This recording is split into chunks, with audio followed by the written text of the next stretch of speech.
आज का क्लास है टेंस, और टेंस जिसे हम काल कहते हैं, टेंस होता क्या है और टेंस के कितने पार्ट होते हैं और सब पार्ट कितने होते हैं। टेंस वास्तव में बहुत सारे बच्चों से पूछा जाता है, टेंस किसे कहते हैं, व्हाट इज टेंस, तो टाइम इज कॉल्ड टेंस बोल देते हैं। लेकिन टाइम और टेंस दोनों में क्या है, बिल्कुल बहुत अंतर है, डिफरेंस। तो सबसे पहले हम समझेंगे कि वास्तव में टेंस किसे कहते हैं। तो टेंस जो होता है, the change in the form of verb, यानी वर्ब के फॉर्म में जो बदलाव होता है अकॉर्डिंग टू टाइम, समय के अनुसार। Yes, which denotes the action, जो एक्शन को डिनोट करता है, एक्शन को बताता है। यस, और स्टेट को बताता है। इसी को हम क्या कहते हैं, हम टेंस कहते हैं। क्या कहते हैं, टेंस कहते हैं। अब एक चीज़ यहाँ कि change in the form of verb का मतलब क्या होता है, तो हमें ऑलरेडी पता है कि वर्ब जो होता है, ये वर्ब क्या होता है। तो हमें वर्ब पता है कि व्हाट इज वर्ब और वर्ब किसे कहते हैं। तो verb is a word that denotes the action और द स्टेट ऑफ समथिंग और समबडी, यानी वर्ब क्या करता है, एक्शन को डिनोट करता है और स्टेट को डिनोट करता है, और ये एक्शन या स्टेट को डिनोट करता है, एक्शन और क्या स्टेट को डिनोट करता है।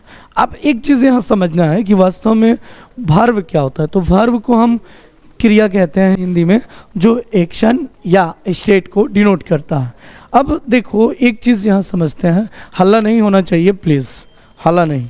तो देखो एक्शन, स्टेट का मतलब स्लीप यानी सोना, ठीक। और दूसरी चीज़ सिटिंग यानी सिट, ये क्या है, ये नॉन एक्शन है, ये स्टेट को डिनोट करता है। ये स्टॉप, ये क्या है, ये स्टेट को डिनोट करता है। एक्शन की बात करें तो एक्शन में रीडिंग, टॉकिंग, यस, और क्या होगा, यस, गोइंग, वॉकिंग, ये सब क्या बोलते हैं, इसे हम बोलते हैं एक्शन वर्ड। क्या बोलते हैं, एक्शन वर्ड बोलते हैं। क्लियर है ना।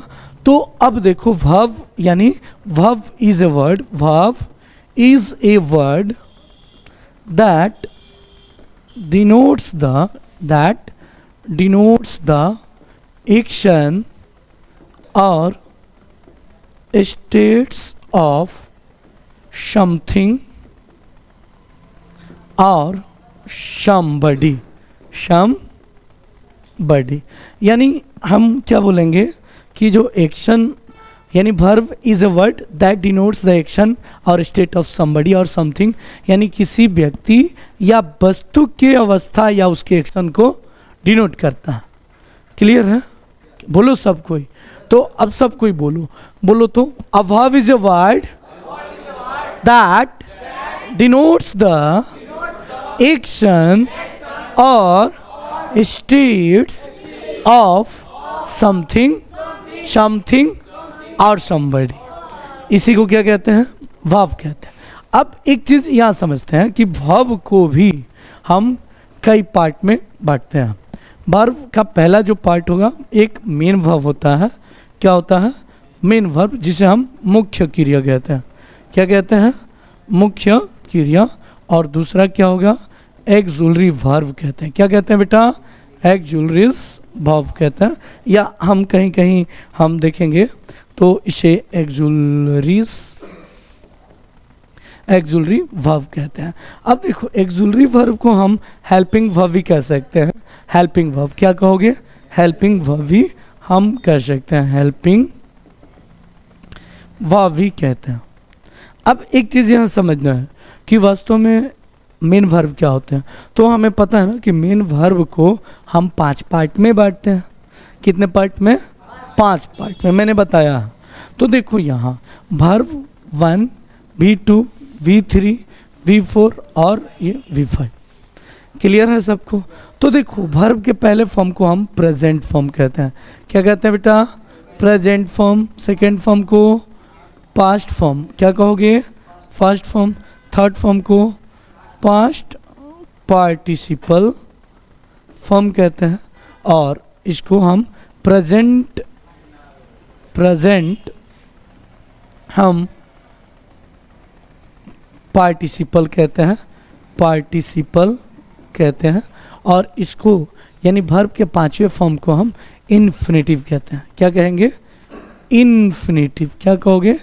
इन्फिनेटिव कहोगे। अब देखो यहाँ इन्फिनेटिव होता क्या, जब हम वर्ब में क्या करें, पहले फॉर्म में टू प्लस V1 यूज करें, यानी टू, या देखो अब एक चीज़ यहाँ हमको समझना है कि देखो जैसे यहाँ स्पीक हो गया और ये क्या हो गया, स्पोक, और ये क्या हो जाएगा, स्पोकन, और ये वर्ब का चौथा फॉर्म में स्पीकिंग, और इसमें क्या हो जाएगा, स्पीक्स हो जाएगा। क्या होगा? स्पीक्स हो जाएगा। अब एक चीज़ यहाँ समझना है, स्पीक बोलो सब कोई, बोलो speak, speak, spoke, spoken, speaking, speaks. ठीक है। अब एक चीज़ यहाँ हमें समझना है कि ये वर्ब का पहला फॉर्म, ये वर्ब का दूसरा फॉर्म, वर्ब का तीसरा और वर्ब का चौथा। और तो देखो वर्ब का जो चौथा फॉर्म होता है, यानी वर्ब के पहले फॉर्म में हम आईएनजी लगाते हैं। जैसे बोलोगे रीड का क्या होगा, टॉक का क्या होगा, लाफ का क्या होगा, गो का, यस, रीड का, टेल का, क्लियर है ना, क्लियर है, कंज्यूम का, कंज्यूमिंग, गेटिंग। अब यहाँ देखो वर्ब का जो पांचवा फॉर्म होता है, वर्ब के पहले फॉर्म में एस या एस लगाते हैं। क्या लगाओगे? एस या एस लगाओ। यानी अगर कहें तो ये है रीड, ये क्या है, और ये क्या हो जाएगा, रीड्स। टॉक का क्या हो जाएगा, टॉक्स। गो का, गोस। कम का, कम्स। यस, लाफ का, लाफ्स, और लाफ्स बोलते हैं हम। तो देखो एक चीज़ यहाँ समझना है कि वर्ब का पांचवा फॉर्म, जैसे डू का डज हो जाता है। क्या होता है बेटा? डज होगा। क्या होगा? डज। अब देखो यहाँ, अब एक और चीज़ यहाँ, कुक, बोलो कुक। सेकेंड फॉर्म क्या हो जाएगा? कुक्ड। थर्ड फॉर्म भी क्या हो जाएगा? कुक्ड। और फोर्थ फॉर्म कुकिंग, और फिफ्थ फॉर्म क्या हो जाएगा? कुक्स हो जाएगा। अब चलो यहाँ मैंने बता दिया, मैंने बोला था एक्सुलरी वर्ब क्या होता है, एक्सुलरीज वर्ब, जिसे हम क्या कहते हैं, हेल्पिंग वर्ब ही कहते हैं। क्या कहोगे? हेल्पिंग वर्ब ही कहोगे। अब ये हेल्पिंग वर्ब होता क्या है बताओ? तो हेल्पिंग वर्ब का मतलब कि ये टोटल देखो, इसे दो पार्ट में बांटते हैं। पहला प्राइमरी एक्सुलरी वर्ब, और दूसरा क्या बोलोगे बताओ, बताओ?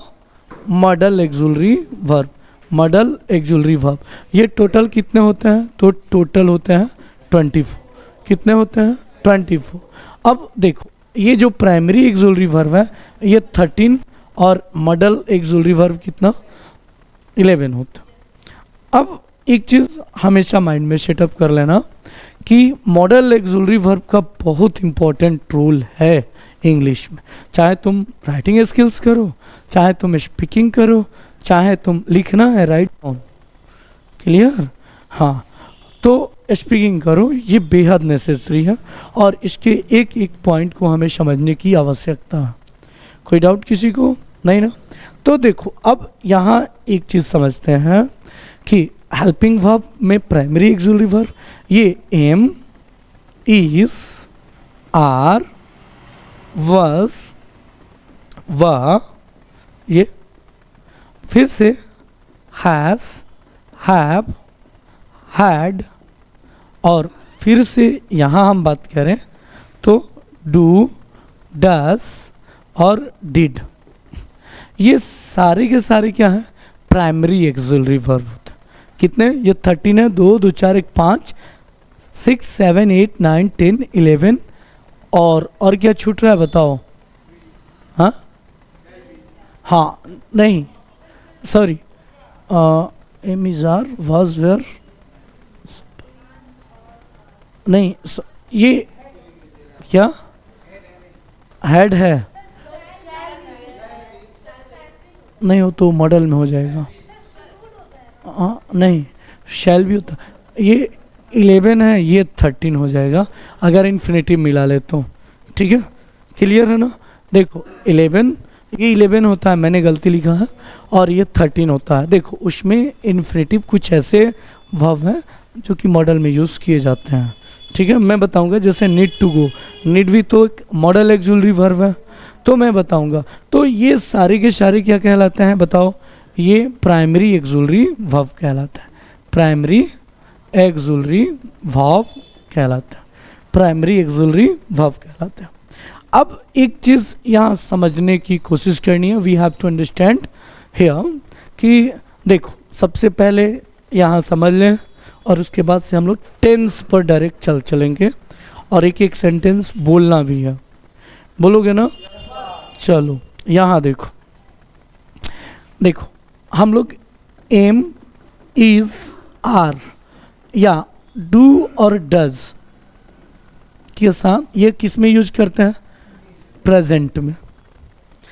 अगर वही बात करें हम वॉज, व और किसका बताओ?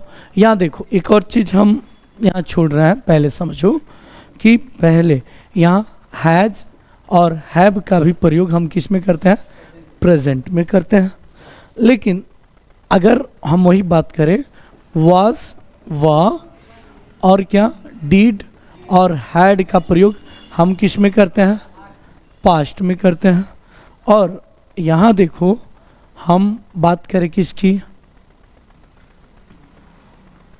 और शैल और विल का बात करें, शैल और विल का बात करें तो हम किस में यूज करते हैं? फ्यूचर। खूब गौर से समझना। एम इज आर एक वर्ब है ना, तो क्या मैंने बोला कि समय के साथ यानी according to the time the changes the form of verb क्या कहलाता है? टेंस कहलाता है। क्या कहलाता है? तो देखो यहाँ वर्ब अगर एम इज आर है तो प्रेजेंट में, लेकिन वही पास्ट जैसे समय बदला तो वर्ब चेंज हो गया ना, वाज वर हो गया। क्या हो गया? वाज वर। और वही अगर फ्यूचर में फिर बदला तो ये क्या हो गया? शैल विल हो गया। क्लियर? तो क्या मैंने बताया कि वर्ब में बदलाव किसके अनुसार? समय के अनुसार। जो एक्शन को दर्शाते हैं या अवस्था को दर्शाते हैं या स्टेट को, उसी को हम क्या कहते हैं? हम कहते हैं टेंस। क्या कहेंगे? टेंस। कतई ये नहीं कहेंगे कि टाइम इज कॉल्ड टेंस, ये बिल्कुल रॉन्ग है। अब एक चीज़ और यहाँ समझो, वर्ब का पांचवा फॉर्म, जैसे हम लोग स्पीक और स्पीक का सेकेंड फॉर्म स्पोक और थर्ड फॉर्म क्या होता है? स्पोकन। और ये क्या होता है? स्पीकिंग। और ये क्या होता है? स्पीक्स। टीच का टीच, टॉट और ये भी क्या होगा बेटा? ये भी टॉट और ये क्या होगा? टीचिंग और ये क्या होगा? टीचर्स।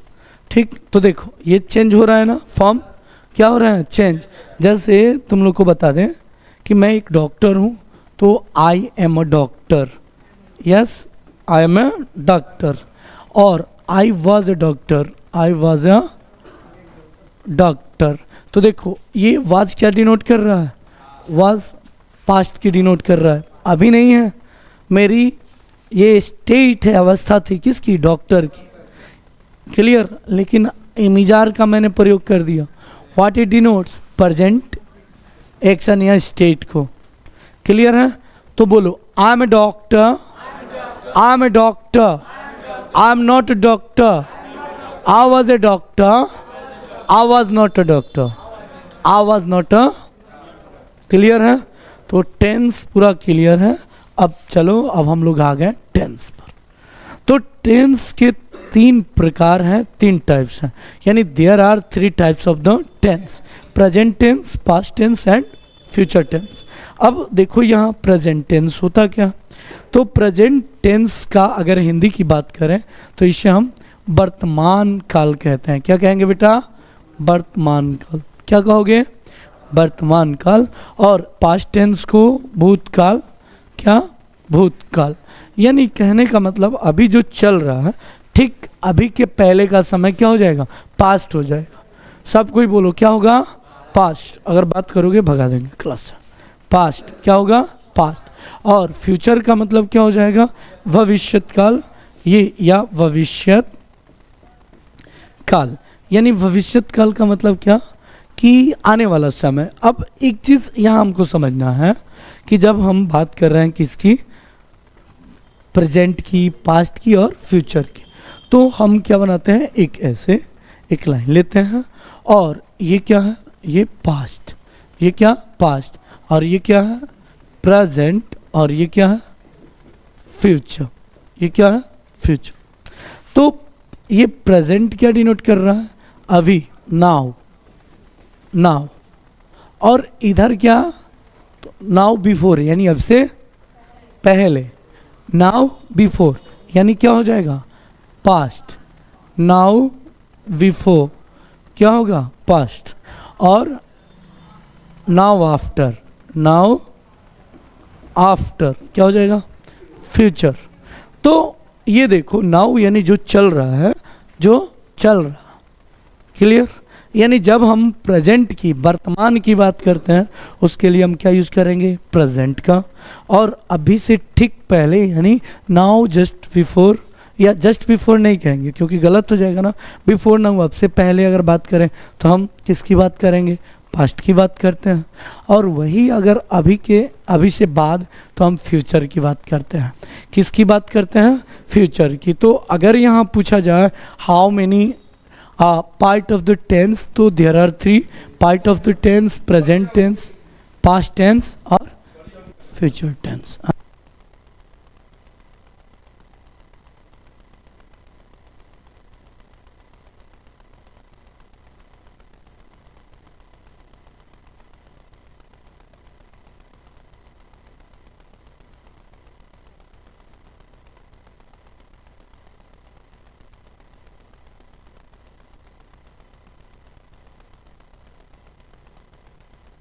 ठीक है, तो ये देखो प्रेजेंट, पास्ट, प्रेजेंट और फ्यूचर सभी को समझ में आया एकदम।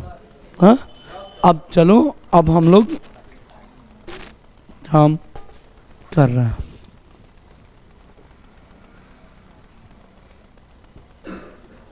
हेलो,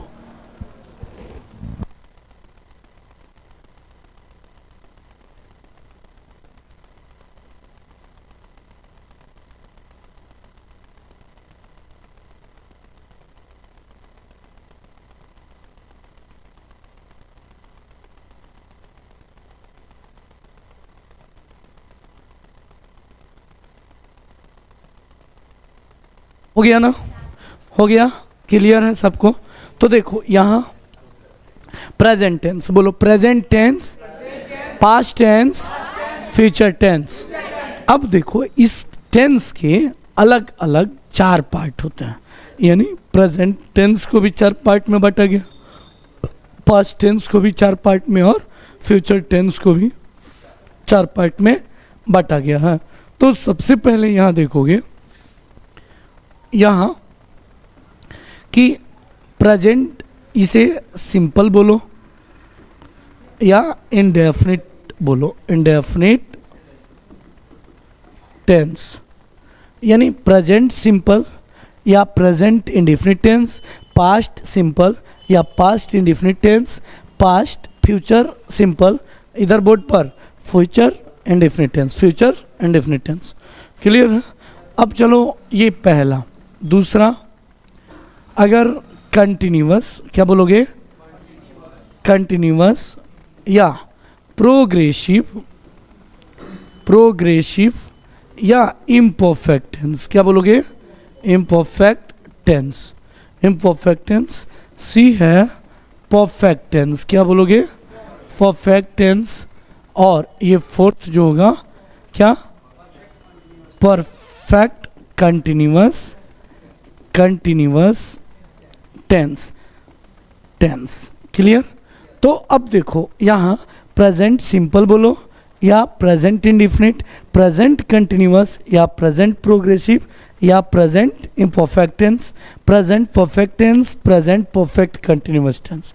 ठीक उसी तरीके से पास्ट से, तो पास्ट सिंपल, पास्ट इंडिफिनिट भी बोल सकते हो, पास्ट कंटिन्यूअस या progressive, past perfect, past perfect continuous. Future simple, future indefinite या फ्यूचर कंटिन्यूअस या फ्यूचर प्रोग्रेसिव या फ्यूचर इम्परफेक्ट, फ्यूचर परफेक्ट और फ्यूचर परफेक्ट कंटिन्यूअस। तो ये टेंस के 3 पार्ट होते हैं और तीनों पार्ट के 4 सब पार्ट होते हैं। देयर आर 4 सब पार्ट ऑफ द टेंस। अब यहाँ मैंने बता दिया, क्लियर है। चलो प्रेजेंट सिंपल या इंडिफिनिट पर हम लोग काम कर रहे हैं।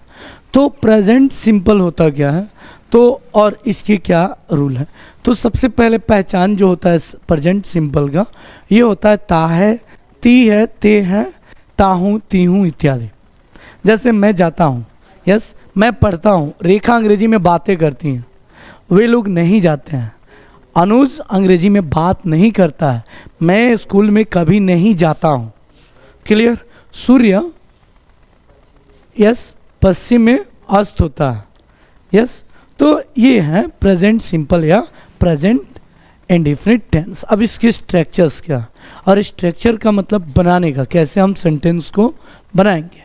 तो देखो स्ट्रक्चर, और स्ट्रक्चर का मतलब ये हम क्या कहते हैं, संरचना, संरचना या बनावट बोलते हैं। देखो पहला है सब्जेक्ट, और सब्जेक्ट के तुरंत बाद V1 या वर्ब का पांचवा फॉर्म यूज करते हैं, और उसके बाद हम यूज करते हैं ऑब्जेक्ट का। यानी अब यहाँ सब्जेक्ट होता क्या है, तो सबसे पहले देखो सब्जेक्ट की हम बात कर रहे हैं। सब्जेक्ट का मतलब होता है जो करता कहते हैं, क्या कहते हैं, करता, यानी जो एक्शन करता है, जिसके द्वारा काम को किया जाता है, उसको हम क्या कहते हैं, सब्जेक्ट कहते हैं। सब्जेक्ट जैसे he, she, I, we, they, yes, Ram, Shyam, Sita, Gita, ये सब क्या है, सब्जेक्ट। क्लियर है ना, क्या है, सब्जेक्ट।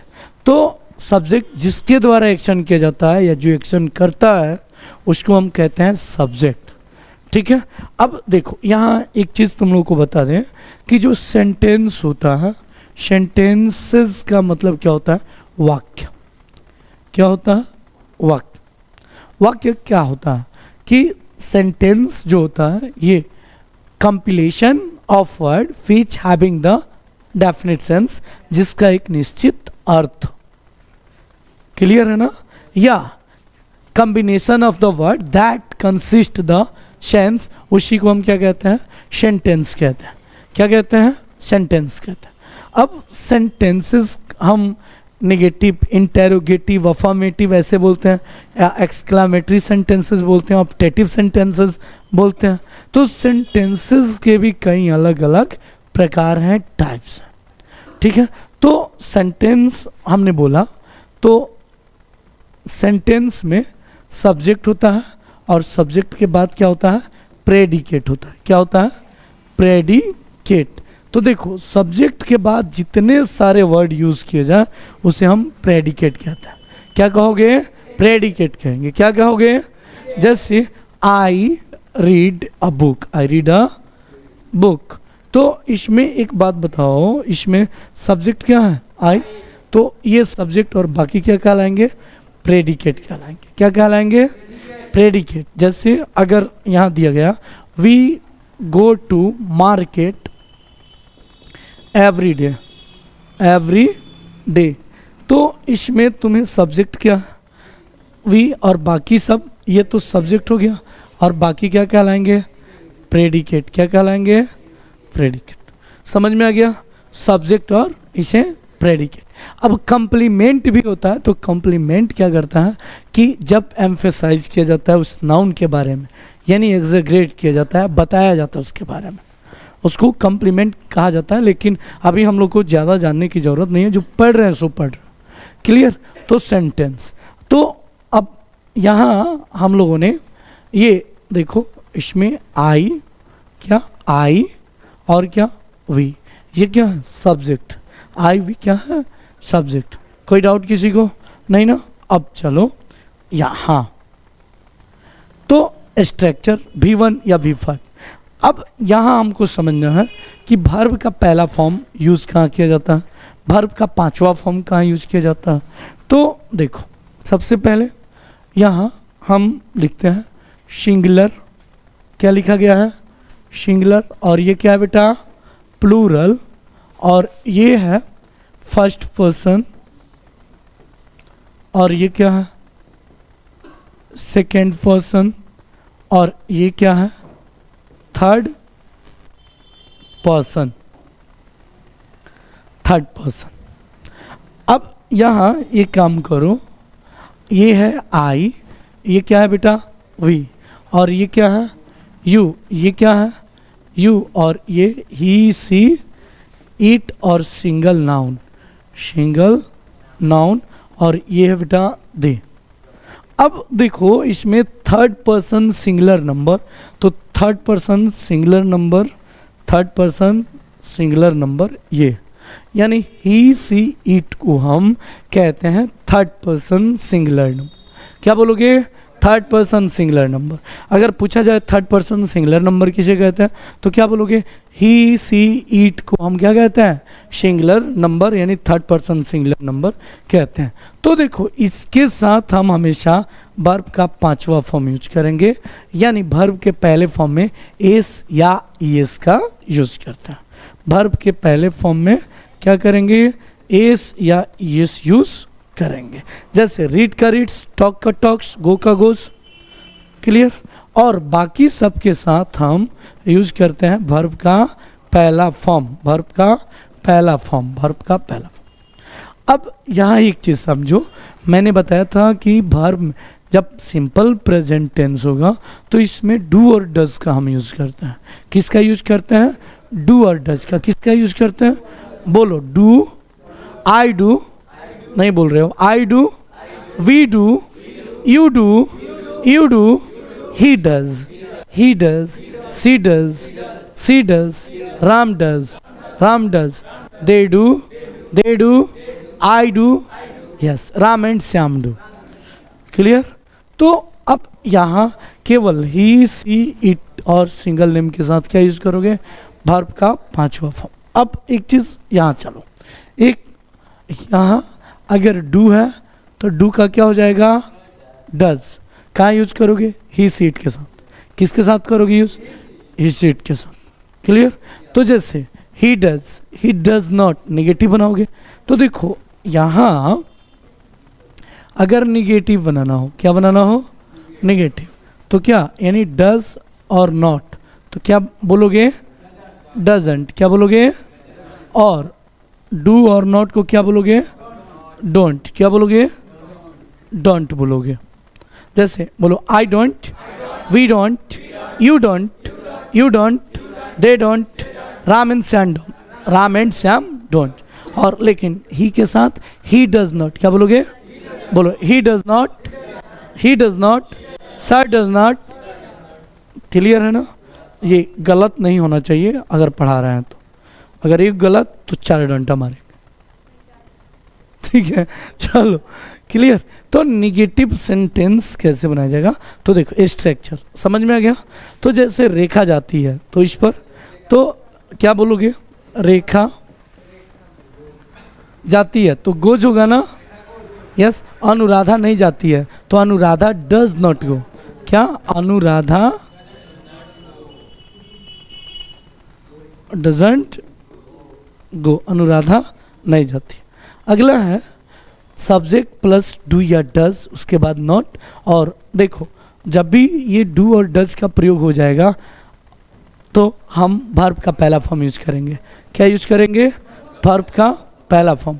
क्या यूज करोगे?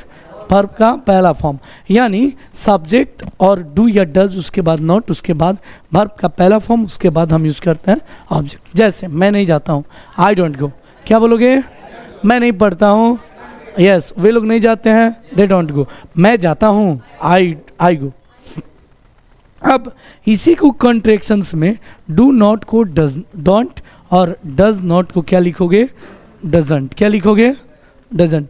यानी सब्जेक्ट और डोंट और या डज नॉट, उसके बाद से वर्ब का पहला फॉर्म, यानी वर्ब का पहला फॉर्म मैंने क्या बोला था? Present form. क्या बोला था? और उसके बाद हम यूज करते हैं ऑब्जेक्ट का। क्या यूज करते हैं? ऑब्जेक्ट का। क्लियर है ना? तो अब सबको क्लियर होना चाहिए। आगे चलें। अब देखो यहाँ लर्न इंग्लिश फ्लुएंटली, हमें बोलने भी है। तो देखो सबसे पहले डू या डज, ये क्या है? Interrogative sentence. ये क्या है? इंटेरोगेटिव सेंटेंसेस है। Interrogative sentences. अब एक चीज बताओ, इंटेरोगेटिव जो सेंटेंसेस होते हैं ये क्या होता है, यस या नो का जवाब होता है इसमें। हाँ, तो इसमें जब भी बनाओगे तो ये इंटेरोगेटिव पंक्चुएशन हमें यूज करना होगा, करोगे ना। जैसे क्या राम जाता है, तो डज राम गो, क्या बोलोगे। तो देखो सबसे पहले ये एक्सुलरी वर्ब लिखते हैं इंटेरोगेटिव में, और इसका जवाब जो होगा या तो यस में होगा नहीं तो नो में हो। तो क्लियर है ना।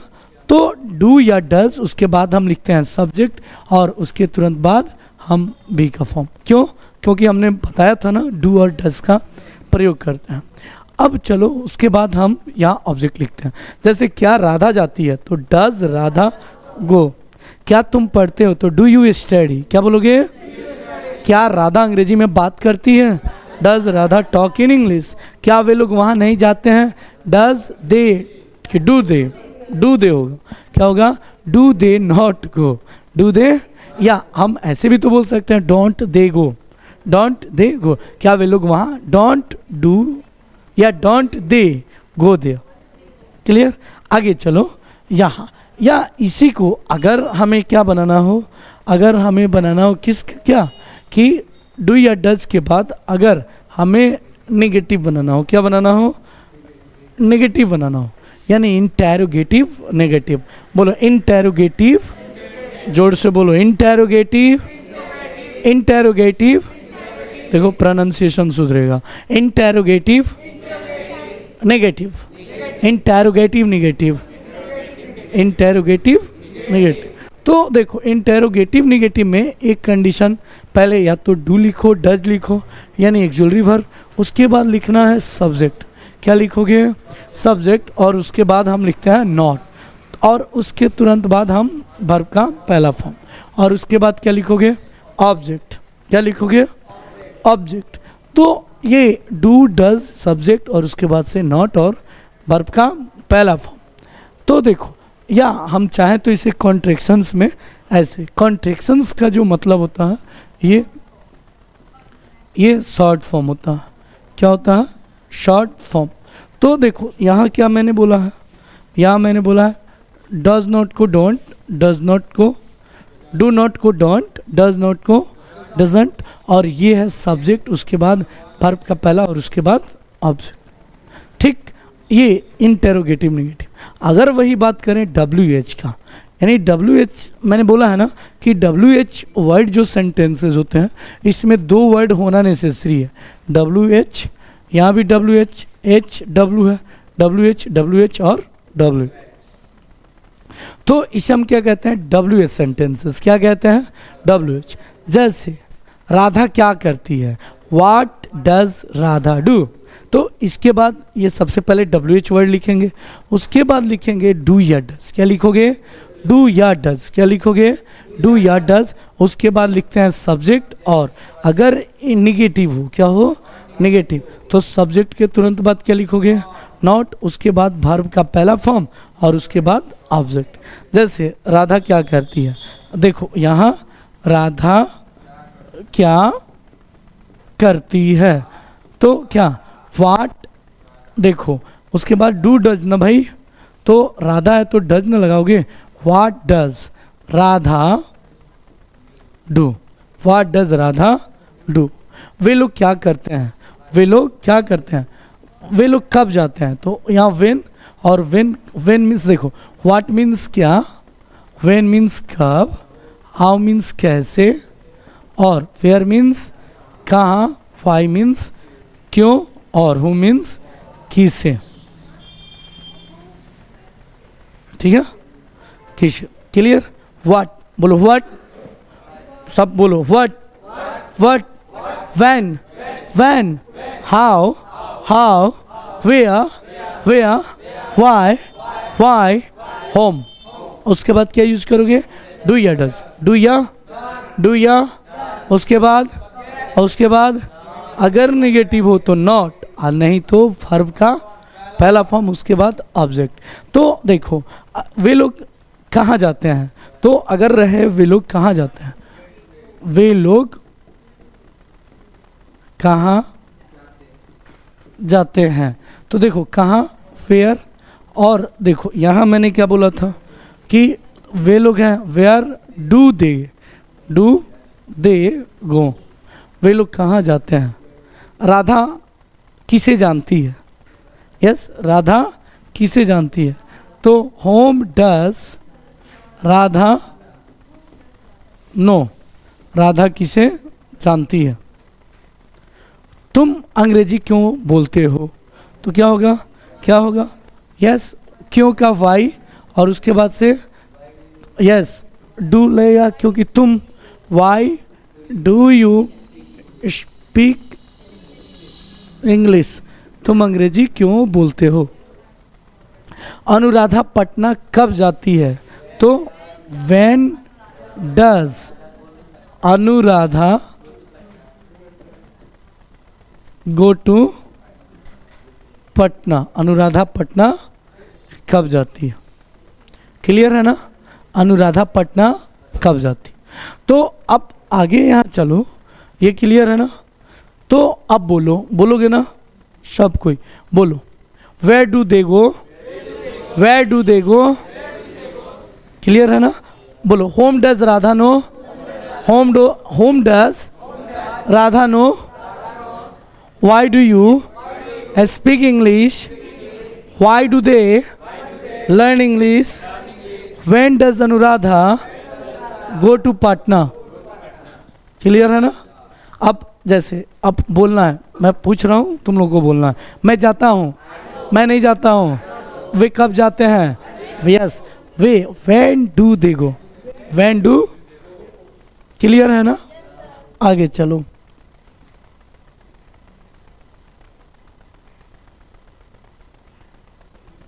क्लियर।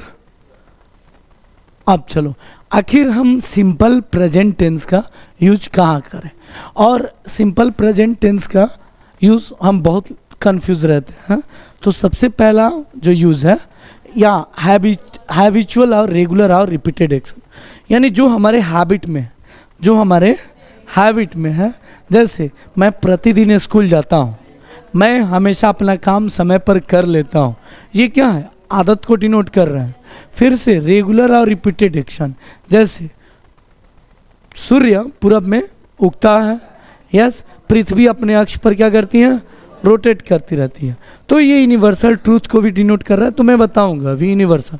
तो जैसे राधा अंग्रेजी बोलती है, तो उसका आदत है, हैबिट है, राधा स्पीक्स इंग्लिश। मैं सर से बातें करता हूँ, तो क्या होगा, I talk to sir, I talk to.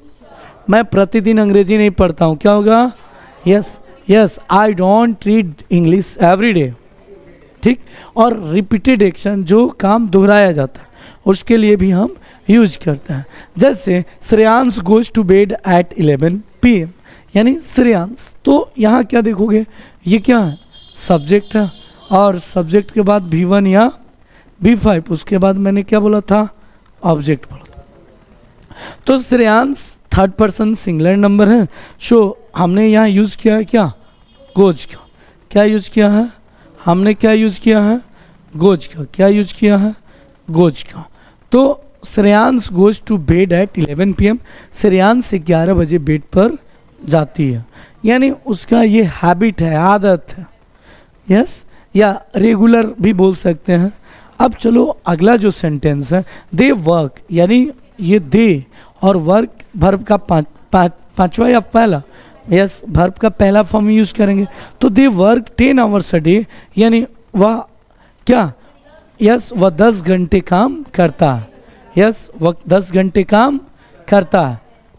दे है ना, तो वे लोग या वे सब लोग कितने, तो 10 घंटे तक काम करते हैं, 10 घंटे काम करते हैं। बोलो, Shreyansh goes to bed at 11 PM, they work 10 hours a day, यानी वे लोग एक दिन में 10 घंटे काम करते हैं। क्लियर है ना। आगे चलो, सी गोज, देखो यहाँ गोज वर्ब का पांचवा फॉर्म, क्योंकि she goes to the cinema every Monday, यानी उन लोग का क्या है, ये हम बोल सकते हैं आदत है कि वे लोग प्रत्येक सोमवार को कहाँ जाते हैं, सिनेमा देखने जाते हैं। तो सी गोज नहीं, सी है ना, तो वह she goes to the cinema, यानी वह सिनेमा जाती है एवरी मंडे, प्रत्येक सोमवार को। तो क्या बोलोगे यहाँ, she goes to the cinema, क्या बोलोगे, सी गोज टू, बोलो तो, she goes to the cinema every Monday. जाओ आशीष, एवरी मंडे, क्लियर है, एवरी मंडे जाओ। तो यहाँ तो हैबिचुअल और रेगुलर और रिपीटेड एक्शन के लिए हम यूज करते हैं किसका, तो सिंपल प्रेजेंट टेंस का।